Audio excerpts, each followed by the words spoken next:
On a freezing night in December 1916, a body broke through the ice of the Neva River. It was Grigory Rasputin, the peasant-turned-mystic who rose from Siberian obscurity to haunt the throne of Russia. They poisoned him with enough cyanide to kill 5 men, shot him 3 times, beat him until his bones shattered, and drowned him beneath the black water. And yet, he would not die. Was Rasputin a holy man sent by God, or a devil unleashed upon an empire? Part 1. The Peasant from Siberia. Far away from the glittering palaces of St. Petersburg, beyond the forests and frozen fields, there was a village that time almost forgot. Pokrovskoye, Siberia's bleak frontier. It was here in 1869 that a boy named Grigory Rasputin was born. No one in that village could have guessed. This restless, wild-eyed peasant would one day stride into the halls of Russia's royal family and drag them toward their fate. The harsh birthplace Pokrovskoye was a place of hunger, mud, and superstition. Life there was cruel. Winters cut to the bone, summers swarmed with insects, and the people clung to faith because nothing else seemed to keep them alive. Grigory's childhood was shaped by that darkness. He was not like the other children, always restless, always searching. Neighbors would whisper that his eyes seemed to pierce through you, as if they saw something you didn't. His family was poor, his father often drunk. Stories tell of young Rasputin stealing, fighting, and chasing women before he even reached manhood. He was not a holy boy. He was chaos wrapped in flesh, the wild youth. By the time he was a teenager, Grigory was infamous in Pokrovskoye. He drank too much, brawled with neighbors, and pursued women with shameless hunger. But alongside his sins, something stranger appeared. Villagers spoke of Rasputin healing a horse with only a whisper. Others swore he could predict when storms would come or when someone would fall sick. Were these coincidences? Or was it the spark of something unnatural? The duality of Rasputin, sinner and seer, was already forming. A vision in the dark. One night, after years of debauchery, Rasputin vanished from the village. Some say he had a vision, an apparition of the Virgin Mary commanding him to change his ways. Others claim he simply fled from trouble with the law. Whatever the truth, Rasputin returned transformed.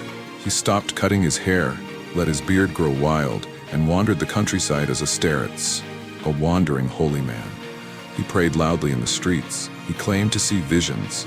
He gathered followers, especially women, who whispered that his prayers carried a heat, a strange ecstasy that shook them to tears. To his enemies, he was a heretic, mixing faith with lust. To his believers, he was touched by God. The rising tension as Rasputin's reputation spread beyond Pokrovskoye, word reached the ears of priests and bishops. Russia in the late 19th century was choking on inequality. The peasants lived in misery while the aristocracy feasted, and the church, rigid, corrupt, distant, was losing its hold on the common people. Into this gap walked Rasputin.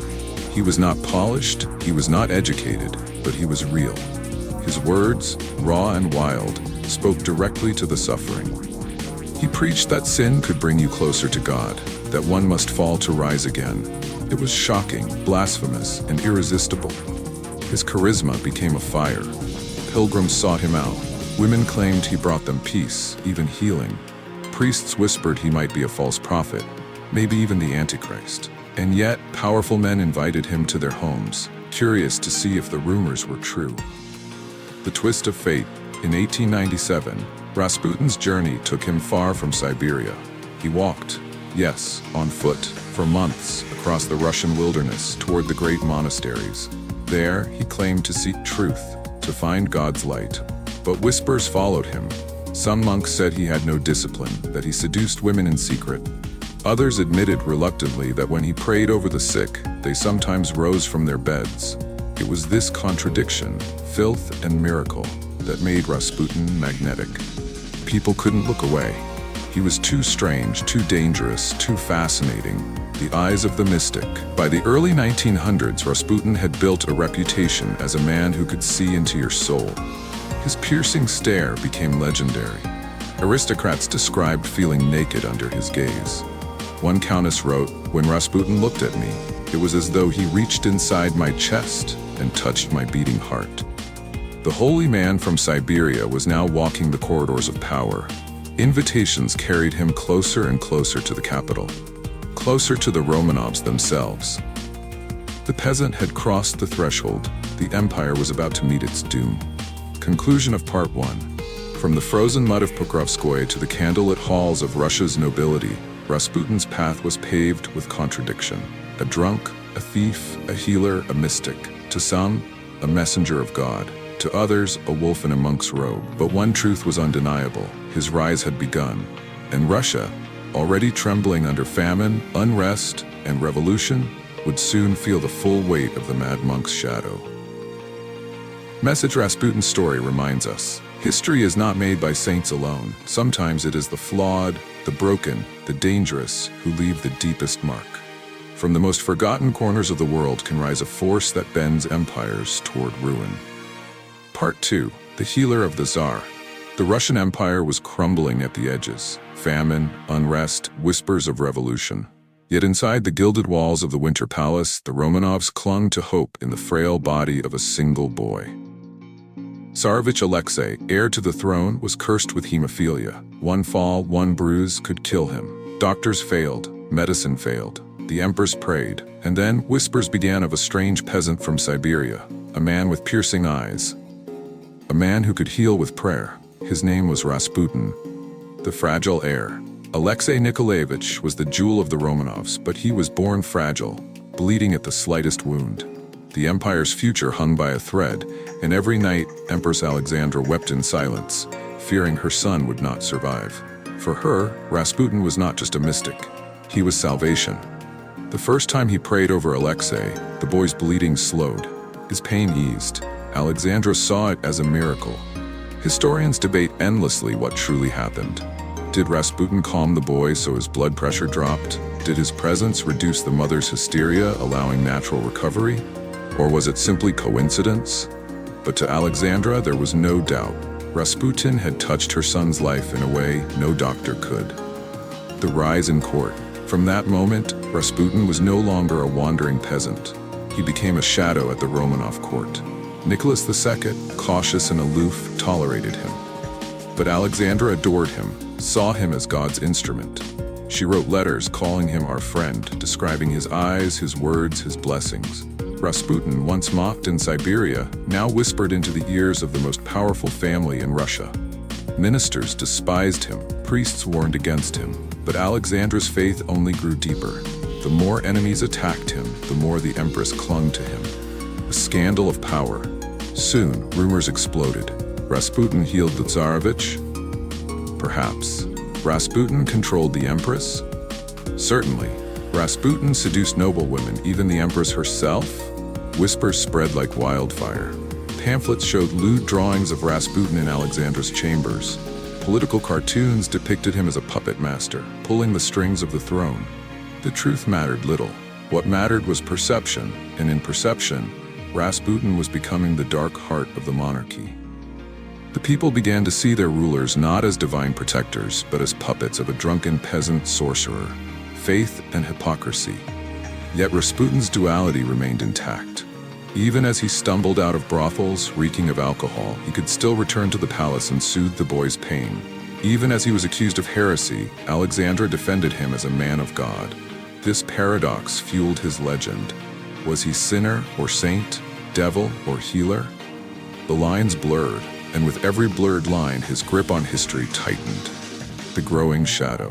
By 1912, when Alexei nearly died from internal bleeding, it was Rasputin's prayer that seemingly pulled him back from the brink.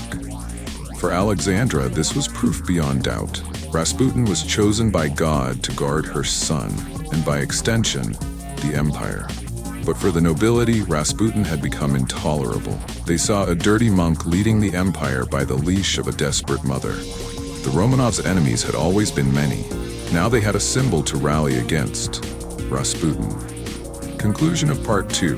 Rasputin's ascent was not written in law or in royal decree. It was written in fear, in superstition, in the trembling pulse of a sick child. From Siberian mystic to healer of the Tsar, Rasputin had crossed the threshold into power. But every step he climbed drew the monarchy closer to its fall. Message: history shows us, Sometimes it is not armies or kings who shape an empire's fate. Sometimes it is the fragile body of a child and the faith of a mother desperate enough to believe in miracles. Rasputin became more than a man. He became the embodiment of hope and the shadow of doom. Part 3. Scandals and Shadows. Whispers turn into shouts. The streets of St. Petersburg buzz with rumors. Pamphlets spread from hand to hand, their ink dripping with scandal. The Romanovs, once seen as untouchable, now appear as puppets, and at the center of it all stands one man, Rasputin. A mystic, a fraud, a devil in monk's robes? Whatever he was, one truth became clear. The empire could not stop talking about him. The shadow over the throne. Rasputin's presence in the palace was no longer a secret. Ministers saw him. Guards whispered about him. Servants carried stories into the streets. The empress trusted him completely. She wrote of his prayers, of how his touch calmed her suffering son. But outside those walls, the narrative twisted. Cartoons depicted Rasputin towering over Nicholas and Alexandra, strings of power dangling from his hands. Newspapers hinted that every policy, every royal decree was shaped not by the Tsar but by the drunken monk from Siberia, and the people believed it.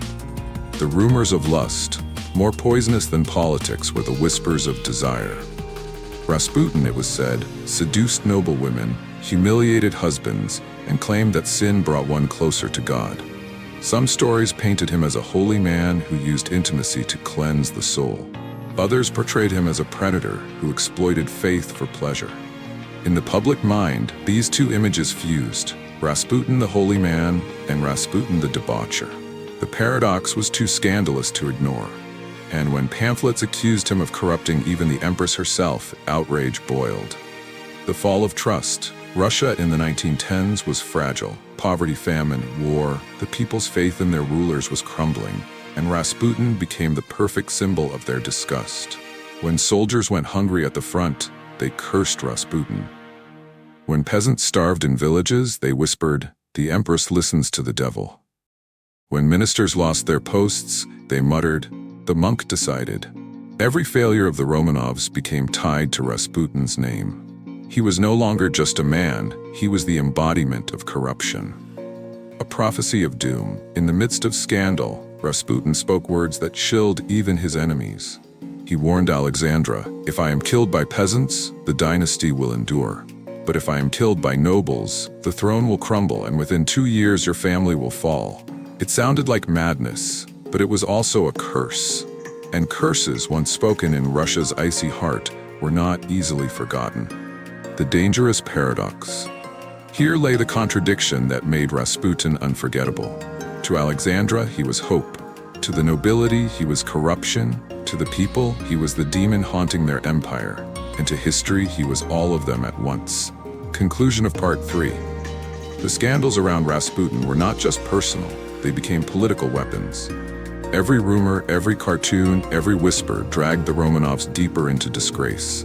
The empire had faced enemies before, but never had its greatest threat come in the form of a single man's reputation. The stage was set. The nobility would not tolerate Rasputin much longer. Message: in history, perception can be more dangerous than truth. A ruler may lose power not because of armies or battles, but because of whispers that corrode trust. For Rasputin, scandal was not the side story. It was the weapon that made him immortal in history's shadows. Part 4. The Murder Plot. December 1916. The empire groans under war, famine, and despair. And in the gilded salons of St. Petersburg, a secret plot takes shape. A group of nobles gather in whispers. Their target is not a foreign enemy, not even the Tsar himself, but the peasant monk who has haunted their throne. They believe killing Rasputin will save Russia. But they are about to learn, killing Rasputin would not be so simple. The conspiracy forms Prince Felix Yusupov, heir to one of the richest families in Russia, could no longer stomach Rasputin's shadow over the empire. Alongside Grand Duke Dmitry Pavlovich and other conspirators, he hatched a plan. The idea was simple: lure Rasputin to the Yusupov palace with promises of wine, food, and pleasure. Then end him once and for all. They prepared poison. Cyanide, strong enough to kill 5 men. They prepared pistols. They prepared chains. Because when it came to Rasputin, whispers said he would not die easily. The night of the feast. On the night of December 16th, Rasputin was invited into the Yusupov palace. He was welcomed with charm and respect. A lavish table awaited him, cakes and wine laced with cyanide. He ate, he drank. The conspirators watched from the shadows, waiting for him to choke, to collapse. But Rasputin smiled. He laughed. He kept eating. The poison did nothing. The first attempt panic spread among the conspirators. Yusupov excused himself, returned with a revolver and fired into Rasputin's chest. The monk fell, bleeding onto the carpet. They exhaled, believing it was over. Yusupov leaned close to confirm. And then, Rasputin's eyes opened. His hands shot up, clawing, choking, fighting. With blood pouring from his wound, he staggered to his feet and lunged for the door. The conspirators froze in horror. Rasputin was not dead. The pursuit Grand Duke Dmitri and the others scrambled, firing more shots. Bullets tore into his body, but still he moved, staggering across the snow outside the palace. It took beating, more bullets, and finally, ropes. They bound him, dragged his body to the frozen Neva River, and cast him beneath the ice. Only then did the mad monk stop moving. The autopsy. But even in death, Rasputin defied them. When his body was recovered days later, the autopsy revealed something chilling. Water in his lungs. The poison had not killed him. The bullets had not killed him. The beatings had not killed him. Rasputin had drowned. He had been alive when they threw him into the river. The nobles believed they had rid Russia of its demon.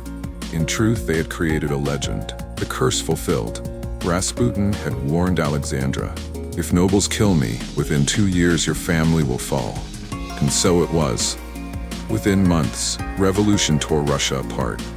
Nicholas abdicated. The Romanovs were imprisoned, and less than 2 years after Rasputin's murder, the entire royal family was executed in a cellar in Ekaterinburg. The nobles killed Rasputin's body, but his prophecy lived on. Conclusion of Part 4. The murder of Rasputin was meant to save Russia. Instead, it became the final omen of the dynasty's destruction. On that freezing night, the conspirators did not kill a man. They birthed a myth that still walks through history, haunting every retelling of Russia's fall. Message: sometimes killing a man does not end his power, it amplifies it. The nobles thought they were erasing Rasputin from history. Instead, they etched his name into it forever. Part 5. The Legend and the Curse. At dawn, St. Petersburg woke to a rumor that felt like a chill crawling under the skin. Rasputin is dead. But death did not quiet him. It multiplied his voice. By noon, the city was speaking in 2 tongues, history and myth, each one louder than the other. The morning after, in palaces and barracks alike, people pretended to breathe easier. Ministers whispered that the monarchy was finally safe. Yet in the Winter Palace, Alexandra gripped a rosary as if it were a rope above an abyss. She had lost her healer, her friend, the only man who could still the bleeding of a child and the panic of a mother. Nicholas, tired and worn by war, faced a paradox. To the empire, removing Rasputin should have restored dignity. To his wife, it tore away their last protection. 2 truths, both cutting, both real. A funeral without a crown. There was no grand procession. No long line of mourners allowed to parade their grief. Rasputin's burial was quiet, almost furtive. Too dangerous to turn into a shrine. Too notorious to honor in the open. Soon after, the winds of revolution would unearth his body again and consign it to fire, as if to cauterize a wound that kept bleeding through the pages of history. From those flames, legends leapt, that the body sat up in the pyre, that it refused to burn, that the face smiled. Was any of it true? It scarcely mattered. The story traveled faster than certainty. The fall of the house. The prophecy surfaced like a dead thing through black ice. If peasants kill me, the dynasty will endure. If nobles kill me, the throne will fall. And within 2 years, your family will perish. Within months, 1917, Nicholas abdicated. Within 2 summers, 1918, in a basement at Ekaterinburg, the Romanovs were executed. Did Rasputin predict it? Or did the terror of his words become a script the nation could not stop performing? History and myth, again braided like rope, pulling the empire down. The 2 Russias. There were always 2 Rasputins. Rasputin of the people, the sinner saint who could touch the pulse of suffering and slow it. Rasputin of the court, the scandal in silk rooms, the puppet master in pamphlets, the demon in cartoons. Likewise, there were two Russias. The one that believed in miracles because life was unbearable without them. The one that needed a villain to explain the slow collapse of a world that no longer fit. Between those Russias, a man became a mirror. We still argue whether the reflection was his or ours. Afterlives, Rasputin walked on through time, into songs and films, into novels and whispers, into schoolyard dares and late-night documentaries. He became a shorthand for corruption, for seduction, for power that flows in the dark. But step closer and the outline blurs. A peasant with a gift for calm, a mother clutching faith, a dynasty cracking under pressures too large for a single pair of hands. Conclusion: what killed an empire is never just one man. It is famine and war, bad bets and late measures, fear and rumor, and sometimes a child who bleeds. Rasputin did not invent Russia's disaster. He illuminated it like a candle in a drafty hall, flickering over the peeling gold. In the end, the body sank, the palace fell, the song remained. Between fact and fable, we keep returning to the same black water and asking, was he a holy man, a devil, or simply our need for both? Message empires do not only die from bullets, they die from stories. Stories believed by enough hearts at the right or wrong time. Rasputin's power after death reminds us, narrative is a second life. Guard the stories you keep, because they will keep you in return. If stories like these captivate you, the blurred line between myth and history, pause for a moment to subscribe. More forgotten truths await you.